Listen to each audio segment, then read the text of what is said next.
This is the Toyota GR010, Toyota's new Le Mans Hypercar contender. In this video I'll be giving it a test drive, see how it compares to the LMP1s and let you know my first impressions.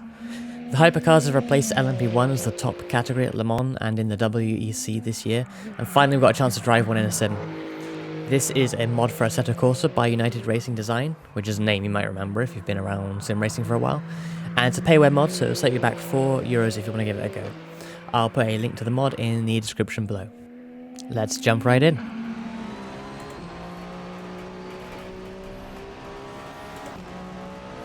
First impressions are that it still has a decent amount of grip.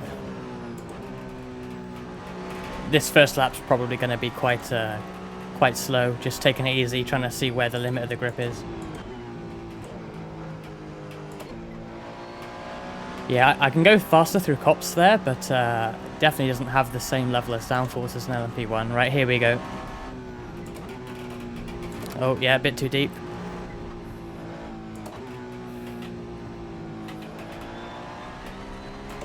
Yeah, just a bit of understeer if I try and go much faster. I'm sure some of that can be dialed out in the setup, but yeah, it just doesn't have the same downforce. Yeah, that was me trying to take the LMP1 line and trying to throw it in. Not going to work in this. The biggest similarity to the prototypes is the cockpit visibility here, particularly on the left-hand side. Couldn't see that apex on the left at all. You just got to remember where it is. It feels pretty nimble through the slow speed stuff, though, it must be said.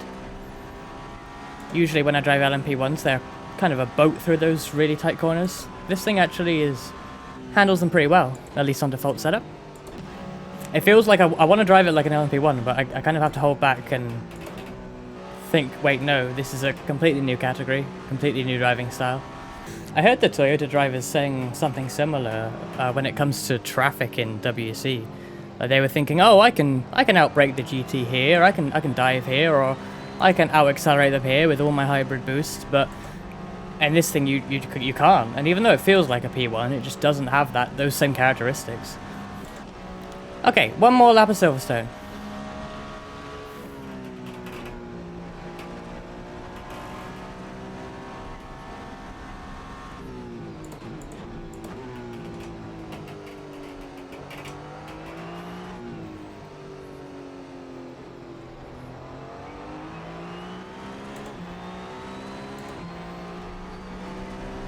Okay, good first complex, but yeah, that visibility really makes it different on the left. Difficult, rather.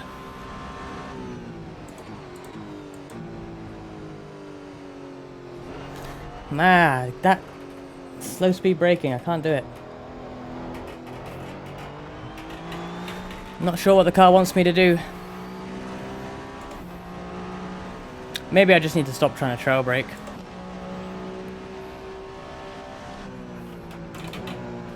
Oh, that's wide.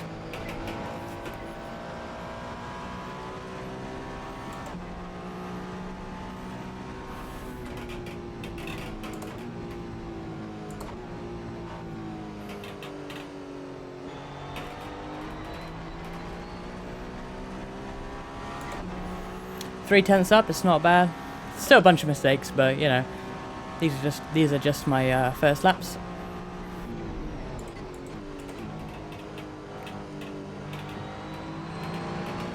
That was good. That was good through there.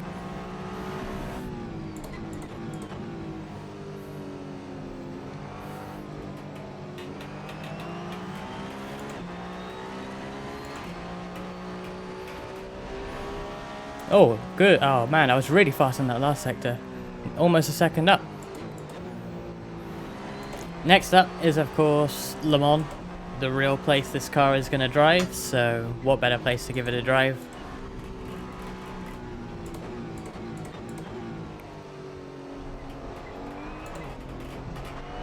So far so good. I know I can go faster than that, but again, just taking it easy because this wouldn't be very entertaining if I just spin off turn one.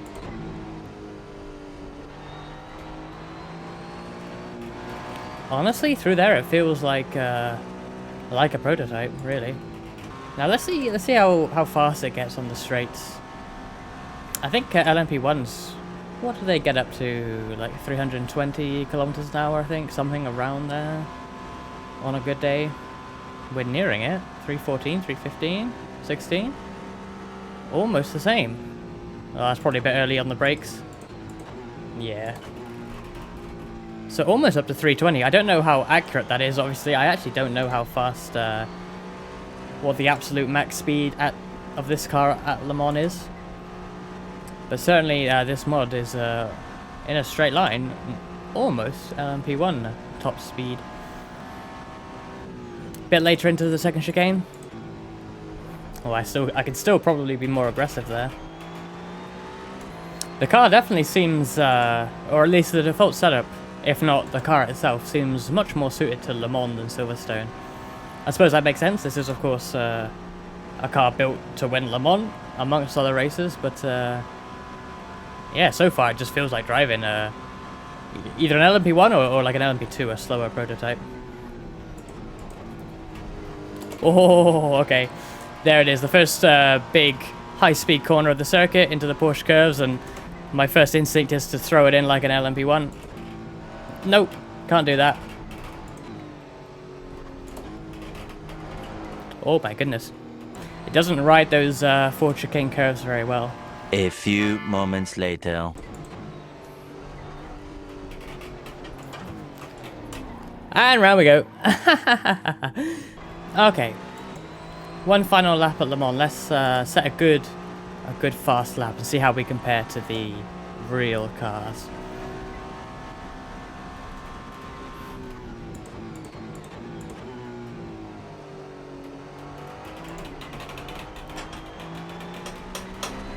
Nice through there. Definitely feel like I can attack more here at Le Mans. How brave are we going to be into Indianapolis?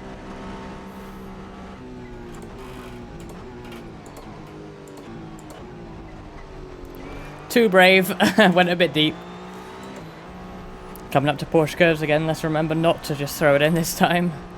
We'll see if we can get through it in one piece.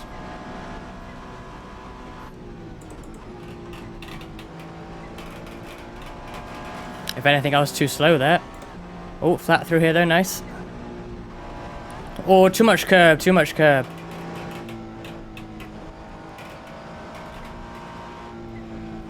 Oh, yeah, too much curb there, which was scary, but thankfully the car stayed pointing in the right direction.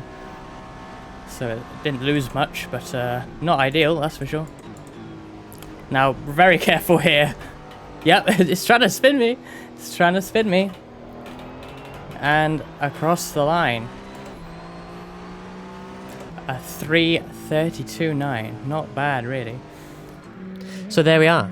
This car certainly does feel like a prototype, but it's just a bit different from what I'm used to.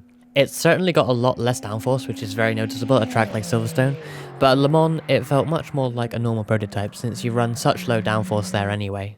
It did feel like the default setup was a lot more suited for Le Mans, so potentially it will handle better at other circuits with some setup work. I was just running the default setup today. I was a big fan of LMP1, so I'm happy that it feels similar. It'll be interesting to compare what cars like the Glickenhaus feel like when we get a chance to drive that in the sim as well. One last thing, none of the regen or deployment options you have in Assetto Corsa are available in this car. This might be realistic, I'm not sure if the real drivers have access to those options anymore like they did in the LMP1s, but just so you know. Thank you for watching, be sure to subscribe if you want to see more sim racing videos and live streams. I'll catch you next time.